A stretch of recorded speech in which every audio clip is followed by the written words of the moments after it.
అక్కడ పెద్దల చేత నిర్మాణం చేయించారు. ఆలూరి లక్ష్మీనారాయణ గారు, వారి అబ్బాయి నాగేశ్వరరావు గారు, ఆలూరి గంగారావు గారు, ఇలాంటి మహానుభావులంతా వాళ్ళంతా ఆ రోజుల్లో స్వాతంత్రోద్యమంలో పాల్గొన్న వాళ్ళు ఉండేవారు. వాళ్ళంతా నాన్నగారి మీద అభిమానంతో ఒక పంచాయతీ బిల్డింగ్ కట్టించారు. ఆ బిల్డింగ్ అంతా నాన్నగారి హ్యాండ్ ఓవర్లో ఉండేది. అంటే గురుకులం నడపడం అన్ని కార్యక్రమాలు అందులో చేసేవారు. ఆ పెద్ద బిల్డింగులో బ్రాహ్మీ ముహూర్తంలో 1/1/66న శివాలయానికి ఎదురుగుండా ఉన్నటువంటి అరుగు మీద నేను జన్మ ఎత్తడం జరిగింది, జన్మించాను. అది బ్రాహ్మీ ముహూర్తం. ఆ పుట్టగానే ఎక్కడెక్కడ ఉన్నటువంటి పండితులు వచ్చారు. మార్కండేయ శాస్త్రి గారు లాంటి వాళ్ళు ఆ రోజుల్లో చాలా గొప్ప పండితులు వచ్చారు. వారికి తోచిన రీతిలో వారంతా కూడా నాకేవో చదివింపులు కూడా ఇచ్చారని చెప్పేవారు. శివాలయంలో ఆ పూట సహస్ర ఘటాభిషేకం కూడా చేశారు. ఆ విధంగా యోగలింగేశ్వరుడి సన్నిధానంలో జోగన్నపాలెం అనే పల్లెటూరులో గుండేరు అనే వాగు ప్రవహిస్తున్నటువంటి నది ప్రవహిస్తున్న ప్రాంతంలో 1/1/66న జన్మించాను. ఈ విధంగా నా జన్మ జోగన్నపాలెంలో జరిగింది. ఆ తర్వాత మా నాన్నగారు అక్కడ 66లోనే పుట్టాక 69 డిసెంబరు అంటే 3 ఏళ్ళు నిండిన తర్వాత ఇక 4వ ఏడు రాబోయే ముందు ఆ గురుకులం పని అయిపోయింది. అక్కడ పెద్దవాళ్ళు లేకుండా అయిపోయారు. దాంతో మళ్ళీ పొట్ట చేత పట్టుకొని ఉద్యోగం చేసుకోవడానికి ఏది ఇంత ఆస్తిపరులు కూడా దానాలు చేయటం వల్ల మళ్ళీ అక్కడి నుంచి కొద్ది రోజులు తణుకు వెళ్ళారు, ఉంగుటూరు వెళ్ళారు, గణపురం వెళ్ళారు. గణపురం వెళ్ళాక ఆయనకు ఒక లంకంత ఇల్లు ఉండేది. 40 గదులు ఇల్లు మాది. ఆ ఇంట్లో మేము తిరిగేవాళ్ళం. 40 గదులు, 7గురం పిల్లలం, మా నాన్నగారు, అమ్మ. ఇల్లు సత్రంలో ఉండేది. నాన్నగారి దగ్గర ఎలా వచ్చేదో డబ్బు, ఈ పిల్లలకి పాఠం చెప్పడం వల్ల వచ్చిన డబ్బులతో ఇంట్లోకి వచ్చిన వాళ్ళకి భోజనాలు పెడుతూ ఉండడమే. ఆ లక్షణం మాకు కూడా వచ్చిందంటారు పెద్దలు. ఇప్పుడు కూడా ఇప్పుడంటే వంటవాడు దొరికారు. ఆ రోజులు ఏమీ లేదు. మా అమ్మ ఒక్కత్తి ఎంతమంది వచ్చినా అన్నం వండి పెట్టింది. ఒక్కనాడు విసుక్కోలేదు ఆవిడ. ఎంత సహనం అండి ఆవిడది. ఆదిశేషుడికి ఉన్న సహనం అంతా ఆవిడలో ఉండేదేమో అనిపిస్తుంది. నాకు ఇప్పటికి కూడా గుర్తు. రాత్రి 9ంటికి కూడా వచ్చేసేవారు కొంతమంది. రాగానే మళ్ళీ మడిగొట్టుకుని అన్నం వండేది. 10 మందికి వండి పెట్టేది. ఆవిడ చేత్తో ఏం వండినా అపూర్వంగా ఉండేది. ఆవిడ గోంగూర పచ్చడి చేస్తే ఆ గోంగూర పచ్చడి తినడానికి జోగన్నపాలెం నుంచి అందరూ పరిగెత్తు వచ్చేవారు. ఆవిడ ఆవకాయ పెడితే ఏడాదైనా పాడయ్యేది కాదు.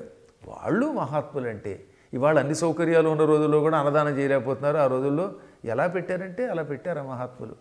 ఆ ఊళ్ళో 40 గదుల ఇళ్లలో తిరుగుతూ హాయిగా ఉండేవాళ్ళం. ఈ 40 గదుల ఇల్లు కూడా మా నాన్నగారు మళ్ళీ ఎవడో వచ్చి ఓ శిష్యుడు అడిగితే దానం చేశారు. మా నాన్నగారు ఎంత దాత అంటే చెప్పలేము. అమాయకపు ప్రాణి ఆయన. పరమ పండితుడు. పాండిత్యంలో పాణిని లాంటివాడు ఆయన. భక్తిలో మహానుభావులైనటువంటి బలిచక్రవర్తి అలాంటి వాళ్ళ స్థాయికి చెందినటువంటి వాడు. ఎంత భక్తుడికి అమాయకత్వం అంటే మాయ లేకపోవడం అని ఒక లక్షణం ఉన్నది. ఒక కాలికి దండం పెట్టి ఎవడన్నా వచ్చి చలపతిరావు గారు మీ జేబులో 100 ఇవ్వండి అంటే ఇచ్చేయటమే. మళ్ళీ ఇంటికి వచ్చాక ఏమండి 100 ఇచ్చేస్తే ఎలాగండి, ఇంట్లో ఖర్చులు ఉంటాయి కదా అని మా అమ్మ అడిగితే పోన్లే రేపు ఇంకోటి ఎవడో వస్తాడు ఇంకో 100 ఇవ్వకపోతాడా అనేవారు ఆయన పాపం. అలాంటి తండ్రి గారి దగ్గరికి ఒకడు వచ్చి ఆషాఢభూతిలాగా కాళ్ళు పట్టుకుని గురుదేవా ఇల్లు లేదు నాకు, మీ ఇల్లు రాసి ఇచ్చేయండి అంటే రాసి ఇచ్చేసట. ఇంట్లో ఎవరికీ చెప్పకుండా డాక్యుమెంట్లో సంతకం పెట్టేశారు. ఆ రోజుల్లో రిజిస్టర్ ఆఫీసు కూడా వెళ్ళక్కర్లేదు.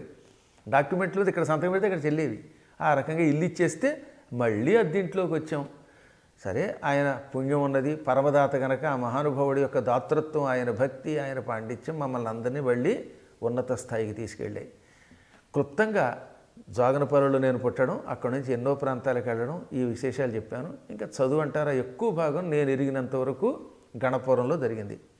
కొద్ది రోజులు మాత్రం తాడేపల్లిగూడెమునకు ఏలూరికి మధ్యలో ఉంగుటూరు అని ఒక ఊరు ఉంది. ఆ ఊళ్ళో దాదాపు ఒక ఏడాది ఉన్నారనుకుంటాను నాన్నగారు. ఆ ఏడాదిలో తల్లాప్రగడ సుందర శివరావు గారని ఒక మహానుభావుడు ఉండేవాడు.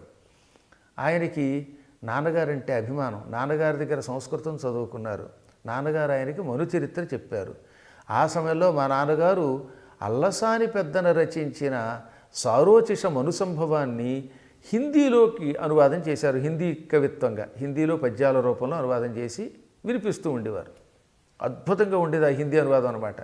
కొన్ని తెలుగు నుంచి హిందీలోకి తీసుకెళ్లాలంటే సంస్కృత సమాసాలు ఉండాలన్నమాట. ఉదాహరణకి కులిశధారాహతి పులుపున పై నుండి అడుగుమోవగ చేకురైన తటుల కనుపట్టులోయ గంగా నిర్జరము వార చెలువయౌనయ్యేటి కెలకులందు ఇసుక వెట్టిన నేలనేచి అర్కాంసుల జొరనీక దట్టమై ఇరులుగవియు క్రముక పున్నాగనారంగరంభానాళికేరాది విటపి కాంతార వీధి కెరలు సుఖపిక శారికా కేకి భృంగ సారసధ్వని తమలోన చంద్రకాంతదరులు ప్రతిశబ్దమీన గంధర్వ యక్షగాన ఘూర్ణితమగునొక్క కోనగనియే అని అక్కడ సెలయేరు, పక్కన నారింజ చెట్లు వంటి చెట్లు, వీటితో కూడిన కొండ గుహ ఇవన్నీ కనబడినట్టుగా వర్ణించాడు. దీన్ని హిందీలో నాన్నగారు ఒక అద్భుతమైన ఛందస్సులో అనువాదం చేశారు.